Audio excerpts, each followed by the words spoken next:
The restaurant was calm in the way expensive places often are. Soft music played in the background, plates clinked gently, and people spoke in low voices, careful not to disturb the mood. It was the kind of place where time seemed slower, where worries stayed outside the door. For most guests, it was just another fine evening. For the man sitting alone near the window, it was another reminder that he was still eating by himself. He had been coming to this restaurant for years, sometimes once a week, sometimes more. The staff knew his habits. He liked the same table. He preferred simple food, nothing fancy, and he always paid quietly without showing off who he was. Many people still recognized him, of course. His face appeared in magazines and business news. He was one of the wealthiest men in the city. But here, he tried to be just another customer. What most people did not see was the empty chair across from him. Years ago, that seat had always been filled. His wife used to sit there, smiling, teasing him for working too much, reminding him to enjoy small things. Since she passed away, the chair remained empty, but he never asked for a different table. Leaving it felt like leaving her behind. That evening, he arrived as usual, wearing a simple coat, his posture straight but tired. His hair had more gray than before. He nodded politely to the host and took his seat by the window. Outside, the city lights glowed, reflecting off the glass like distant stars. He ordered his usual meal and opened a folded newspaper, though he barely read it. A young waitress approached the table a few minutes later. She was new to the restaurant. Her uniform was clean but slightly worn, and her movements showed both nervousness and care. She smiled politely and asked for his order, her voice steady even though her hands shook just a little. He looked up, gave his order again and nodded in thanks. She wrote it down and turned to leave. That was when something caught his eye. Just for a second, he thought his mind was playing tricks on him. Around the waitress's neck, partially hidden under her collar, was a small necklace. It was delicate, simple, and old-fashioned. The chain was thin, and at the center hung a small charm that reflected the light softly. His breath stopped. He lowered the newspaper slowly and leaned back in his chair, staring. The waitress walked away, unaware that her necklace had just pulled someone else into the past. His heart began to beat faster. He told himself it was impossible. There were many necklaces like that in the world. Many charms, many chains.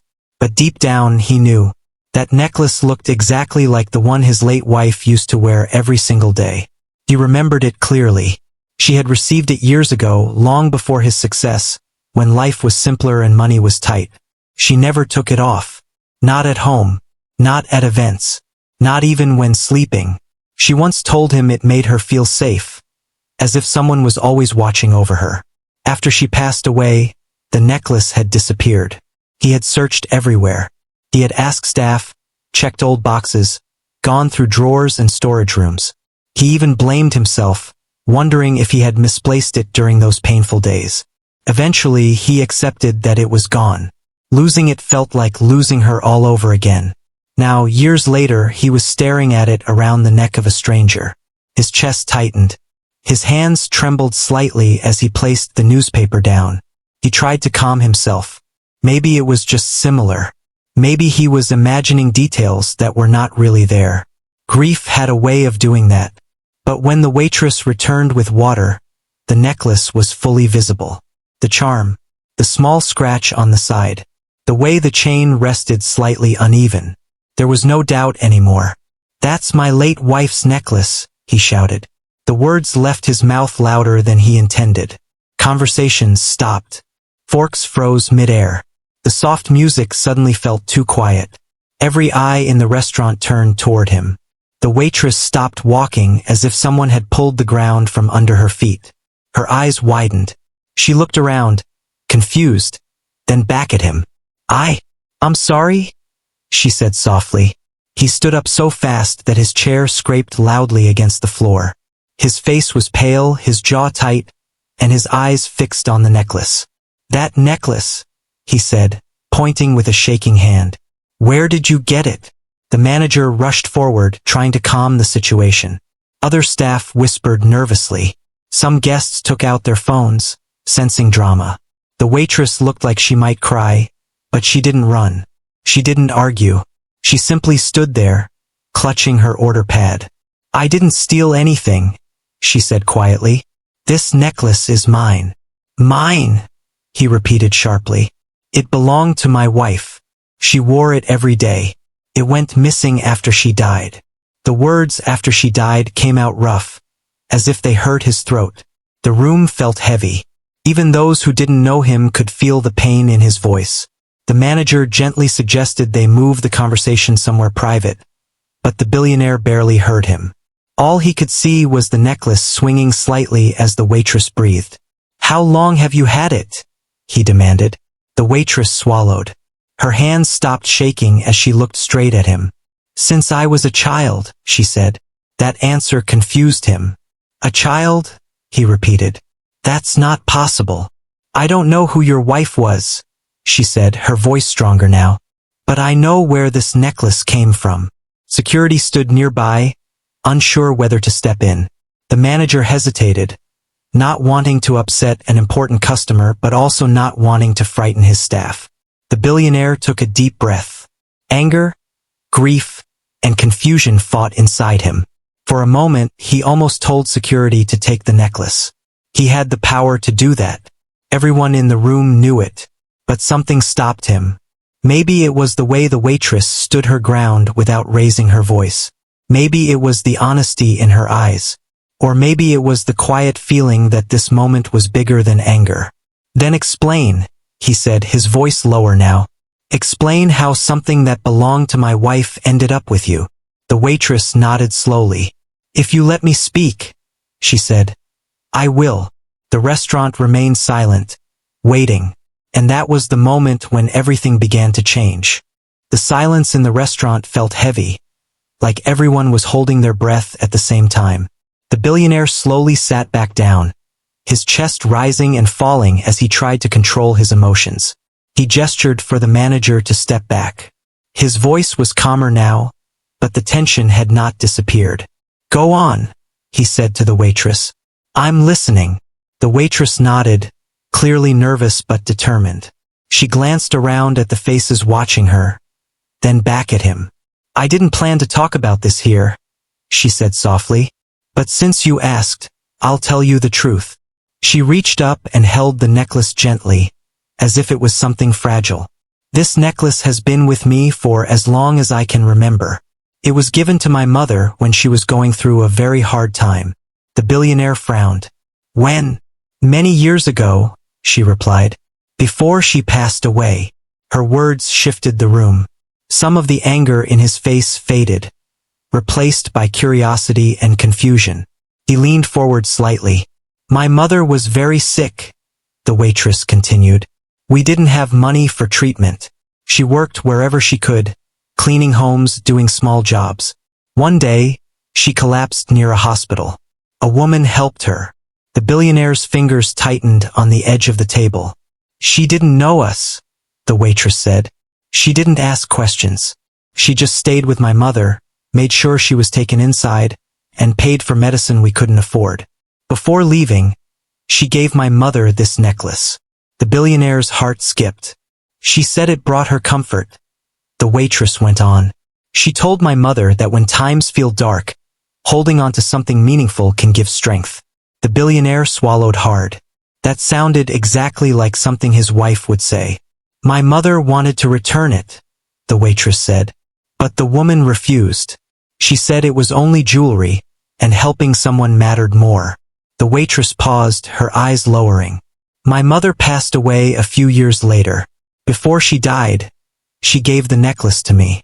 She told me never to sell it, never to trade it. She said it carried kindness." The room was quiet again. Even the manager had stopped moving. The billionaire leaned back slowly. Memories rushed into his mind. His wife had often helped strangers without telling him. She believed kindness should be private. He remembered times she came home late with tired eyes and refused to explain where she had been. "But the necklace disappeared," he said quietly. "After my wife died." The waitress looked surprised. "I didn't know that," she said. "I never met her again after that day." I was just a child. He rubbed his face with one hand. The anger he felt earlier now felt misplaced, heavy with regret. But questions still remained. Are you sure it was my wife? He asked. I don't know her name, the waitress admitted. But I remember her face. She smiled a lot. She spoke gently. And she wore grief in her eyes, like someone who understood pain. That description hit him deeply. His wife had lost her parents young. Pain had shaped her kindness. The manager finally stepped closer. Would you like to continue this conversation privately? He asked gently. The billionaire nodded. Yes. The waitress looked relieved. They moved to a quieter room near the back of the restaurant. Away from the staring eyes, the tension eased slightly. The billionaire sat across from the waitress at a small table. I'm sorry for raising my voice, he said after a moment. That necklace meant everything to me. I understand, she replied. It means a lot to me too. He studied her closely now, not as an accused stranger, but as someone connected to a part of his wife he never fully knew. How old were you when your mother got sick? He asked. 8, she said. And you've worn the necklace ever since? Yes, especially on days when things feel heavy. He nodded slowly. My wife believed objects could hold memories, he said. Not magic, just meaning. The waitress smiled faintly. My mother said the same thing. They sat in silence for a few seconds, both lost in thought. The billionaire finally spoke again. I spent years looking for that necklace. I thought it was lost forever. I never knew it was missing, she said. If I had known. He raised a hand gently. You didn't do anything wrong. Those words surprised even him. Outside the private room, the restaurant slowly returned to normal, but inside, time felt suspended. This wasn't just about a necklace anymore. It was about two lives crossing paths again through the kindness of a woman who was no longer there. The billionaire leaned forward. There's something I need to know, he said. That day your mother collapsed. Do you remember where it happened? The waitress thought for a moment. Near the old hospital on the east side, she said. By the bus stop. His heart sank. He remembered that place. He remembered that night. His wife had come home late, exhausted, her eyes red from crying. When he asked where she had been, she said she helped someone who needed it. He had never asked more. The weight of that realization pressed down on him. I think, he said slowly, that necklace was meant to leave my wife's hands. The waitress looked confused. She gave it away because she wanted to, he continued, not because it was lost. The waitress's eyes softened. The billionaire felt something shift inside him. The anger was gone now, replaced by sadness, gratitude, and something close to peace. I accused you unfairly, he said. For that, I'm truly sorry. You were hurting, she replied. I understand. He nodded. Still, I should have listened before shouting. The waitress touched the necklace again. Your wife helped my family survive, she said. I've never forgotten that. He closed his eyes briefly. Hearing that felt like hearing his wife speak again. When he opened them, he looked at the waitress with new respect. Would you allow me, he said carefully, to hear more about your mother? She nodded.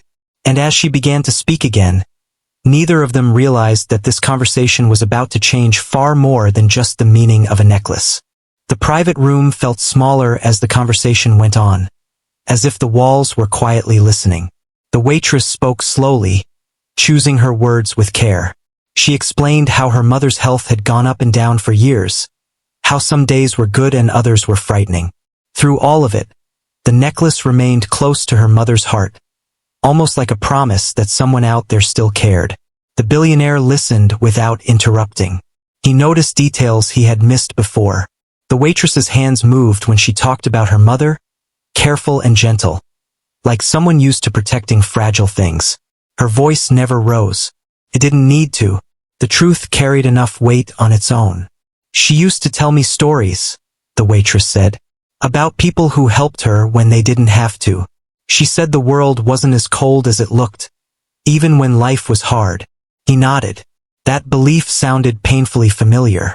There were days when my mother wanted to give up, the waitress continued. But she would hold the necklace and say that kindness saved her once, and it could happen again. The billionaire looked down at the table. He could almost see his wife sitting there, hands folded, listening with that soft smile she always had when someone spoke honestly. I didn't know this side of her, he admitted quietly. She never talked about the people she helped. The waitress smiled sadly. My mother said some people give quietly because they don't want praise. They just want to do what feels right. Those words landed deep. The billionaire leaned back and exhaled slowly. I spent years thinking I failed her, he said. After she passed, I thought I should have protected her more, noticed more. Losing the necklace felt like another failure. The waitress looked at him with understanding. Grief makes us blame ourselves, she said, even when we shouldn't. He glanced up, surprised by her insight. For a moment, neither spoke. Outside the room, faint sounds of the restaurant drifted in, but they felt far away. Finally, he broke the silence. May I ask you something difficult? She nodded. If my wife gave your mother the necklace, he said carefully, why are you wearing it now? The waitress hesitated. I don't wear it every day, she said. Only when I feel like I need strength. Tonight was one of those nights. He raised an eyebrow slightly. Why tonight? She took a breath. Because I was nervous. This job means everything to me. I can't afford to lose it. He understood that fear well, even if his life now looked very different. I almost didn't come in today, she admitted. But my mother always told me to face fear, not hide from it. The billionaire felt something tighten in his chest. It was strange how someone he had just met could speak words that felt meant for him. He stood and walked slowly to the window of the private room, looking out at the city lights. My wife loved this city, he said. She believed it was full of stories waiting to connect. The waitress remained seated, listening. I built everything I have with hard work, he continued. But she built something else, something quieter, and I never truly saw it until now. He turned back to her. Do you know how rare that is? She shook her head. To leave kindness behind, he said. To let it travel without your name attached. The waitress looked down at the necklace. She changed our lives, she said, without even knowing us. He swallowed. The manager knocked softly and peeked in, checking if everything was all right. The billionaire nodded, and the door closed again. There's something else, the waitress said after a moment. My mother wanted me to find the woman again one day, to thank her properly. The billionaire's eyes softened. She would have said thank you wasn't needed. I know, the waitress replied. But my mother believed gratitude mattered. He smiled faintly. She would have liked your mother. The waitress returned the smile. The billionaire then did something unexpected. He reached into his wallet and pulled out a small, worn photograph. He slid it across the table. The waitress picked it up carefully. That's my wife, he said. The waitress studied the picture. Her eyes widened slightly. That's her, she whispered. His heart skipped. You're sure? Yes, she said firmly. I was young, but I remember her face. That smile. She hasn't changed. The confirmation hit him harder than he expected. A mix of relief and emotion washed over him. He pressed his lips together, trying not to let his feelings show too much. Thank you, he said quietly, for telling me the truth. The waitress handed the photo back with care. They sat there for a long time after that, not speaking much. Words felt unnecessary. The truth had already been shared. Eventually, the billionaire spoke again. I don't want to take the necklace from you, he said. It belongs where it is. The waitress looked surprised.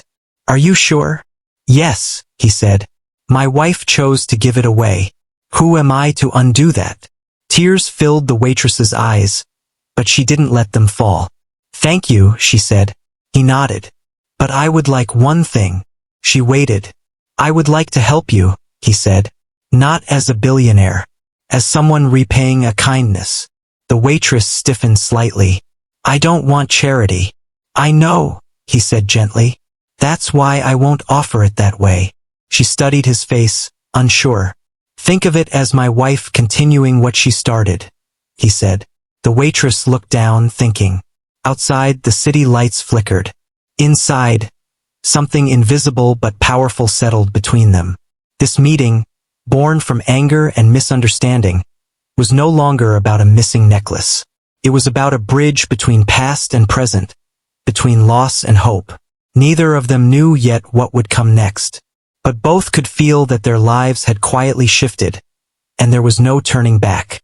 The conversation slowed, not because there was nothing left to say, but because both of them were feeling the weight of what had already been shared. The billionaire looked at the waitress and realized how tired she seemed. Not just from work, but from carrying responsibility far too early in life. He remembered that look from years ago, when his wife would come home late, worn down but still gentle. "I don't want to pressure you," he said quietly. "If you say no, I will respect it." The waitress nodded. "I just don't want my life to feel like it belongs to someone else," she said. "I've worked hard for what little I have." "I understand," he replied. "That's exactly why I'm being careful." He didn't rush. He didn't speak like a man used to giving orders. Instead, he spoke like someone asking for permission. "I own several companies," he said. "Some of them train people with no formal education. Real work. Fair pay. No favors." She listened, arms folded lightly, not defensive, just cautious. "You wouldn't owe me anything," he continued. "No loyalty, no stories, no public words." The waitress took a long breath. "Why me?" He didn't hesitate. "Because my wife helped your family when she didn't have to, and because you stood your ground tonight without anger. That matters to me." She looked away for a moment. The necklace rested against her collarbone, rising and falling with her breath. "I need time," she said. "Of course," he replied. "Take all the time you need." The manager knocked again, gently this time, saying the restaurant was closing soon. The billionaire stood and offered a polite nod. "Finish your shift," he said to the waitress. "We can talk another day." She hesitated. "I still need to serve your table." He smiled faintly. "I think tonight you've done enough." They walked back into the main dining area together. The eyes that once watched with judgment now watched with curiosity. The billionaire returned to his seat by the window, alone again, but this time the empty chair across from him felt different. It no longer screamed loss, felt like a pause. He didn't order dessert. He barely touched his meal. His mind was elsewhere, replaying moments he had ignored for years. The small stories his wife used to tell. The nights she came home quiet. The times he chose work over listening. When he finally left the restaurant, the air outside felt colder than before. He stood on the sidewalk for a long moment, looking at the glass windows reflecting the lights inside. Somewhere in there, a young woman was finishing her shift, wearing a necklace that carried his wife's kindness into a future he had never imagined. That night, he didn't go home right away. Instead, he asked his driver to take him to the old hospital on the east side. The building looked smaller now, older. The paint was faded, the sign cracked. He remembered standing near this place years ago, waiting in the car while his wife insisted on going inside alone. He had been impatient that night, tired from meetings. He remembered checking his phone instead of asking questions. He stepped out of the car and stood near the bus stop, the same one the waitress mentioned. The memory hit him hard. This was where his wife had been when she came home late that night. This was where she had given the necklace away. For the first time in years, he allowed himself to cry. Not loudly, not dramatically, just quietly, like a man finally accepting the parts of his life he couldn't control. The next few days passed slowly. He went to meetings, signed papers, answered calls, but his thoughts kept returning to the restaurant. To the calm strength in the waitress's voice, to the idea that his wife's story was still moving, even without him. On the third day, he returned to the restaurant. He didn't announce himself. He didn't ask for special treatment. He waited. The waitress saw him from across the room and froze for a second. Then she approached, more confident this time. "Hello," she said. "Hello," he replied. "How are you?" She shrugged slightly. Still thinking. That's fair, he said. They spoke briefly, nothing heavy. Before leaving, he placed a small envelope on the table. Don't open it if you don't want to, he said. It's just information. She nodded. Inside the envelope was a card with a single phone number and a short note. It said that if she ever wanted to explore training opportunities, she could call. No names. No titles. No pressure. Days turned into a week. The billionaire didn't hear from her. He didn't push. He remembered how much his wife respected choice. Meanwhile, the waitress struggled. The offer felt unreal. Part of her wanted to run from it. Another part remembered her mother's voice, telling her that kindness should be honored, not feared. One evening, after a long shift, she sat alone and held the necklace in her hand. She thought about her mother, about the woman who helped without asking for credit, about the man who shouted, then listened. She picked up the phone.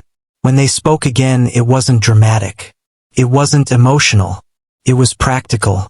She asked questions. He answered honestly. No promises beyond effort and fairness. The following weeks brought change, slow but steady. She reduced her shifts at the restaurant and began training during the day. The work was hard, the learning curve steep, but she felt something she hadn't felt in a long time. Direction. The billionaire kept his distance. He checked in through others. He didn't visit. He didn't interfere. He wanted the opportunity to stand on its own. One afternoon, he received a message. It was simple. Said thank you not for the chance, but for the respect. He smiled. That night, he sat at home and took out a small box from the back of a drawer. Inside were a few of his wife's things.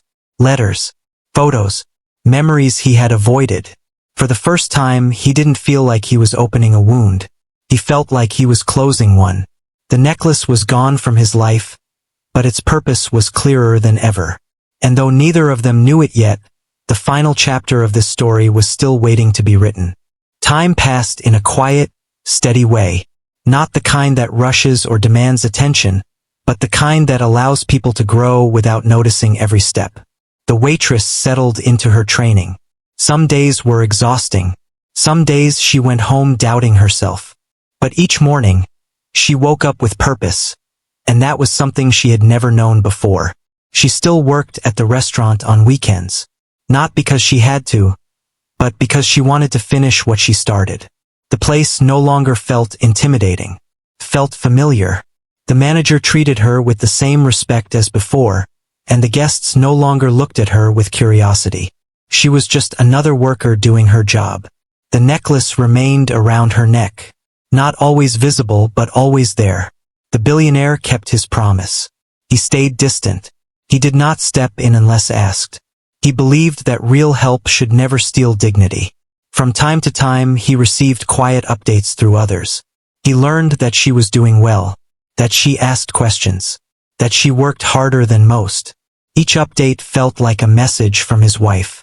One afternoon, months later, the waitress received a small note asking if she would meet him again at the restaurant. No reason was given. No pressure. Just an invitation. She agreed. The restaurant was quieter than usual when they met. He was already seated at the same table by the window. The empty chair across from him was still there, but this time it felt less heavy. It felt open. "Thank you for coming," he said. "Thank you for asking," she replied. They spoke about simple things at first. Work, learning, the city. Nothing deep, nothing dramatic. Just two people sharing space. Finally, he looked at her and said, "I wanted to tell you something." She waited. "I've decided to step back from several things," he said. "Not because I'm tired, but because I finally understand what I've been missing." She nodded slowly. "I spent years thinking success was about holding on," he continued. "But my wife knew it was about letting go." The waitress touched the necklace gently. He smiled. "I don't see it as something I lost anymore," he said. "I see it as something that kept moving, the way she always did." She looked at him, her eyes calm. "She would be proud of you," she said. Those words settled into him like warmth. He reached into his pocket and placed a small envelope on the table. "This is not a gift," he said quickly. It's just a letter. She opened it slowly. Inside was a handwritten note. It spoke of gratitude, of respect, of a promise to keep choosing kindness, even when it was inconvenient. At the bottom, it simply said thank you for carrying her story forward. Tears filled her eyes, but she smiled. I don't feel alone anymore, she said quietly. He nodded. Neither do I. They parted that evening without hugs or grand gestures. Just a shared understanding. Life continued. The waitress completed her training and moved into a full-time role. Her days were long, but fulfilling. She sent money to family members who needed it. She helped others quietly the way her mother had taught her. Sometimes, when someone asked about the necklace, she smiled and said it was a reminder to be kind. The billionaire began spending time doing things he once ignored. Walking, reading letters he had never opened, sitting in silence without feeling guilty. He started supporting causes anonymously, choosing not to attach his name to good deeds. One evening, he returned to the old hospital and placed flowers near the bus stop. No cameras, no audience, just gratitude. Years later, the waitress stood at the edge of a new chapter in her life. She had built stability through effort, not luck. When she looked back, she didn't see a miracle. She saw moments of choice. One choice to speak instead of stay silent. One choice to listen instead of shout. One necklace that passed through hands, carrying kindness forward. The billionaire, now older and calmer, often thought about how close he came to letting anger destroy something beautiful.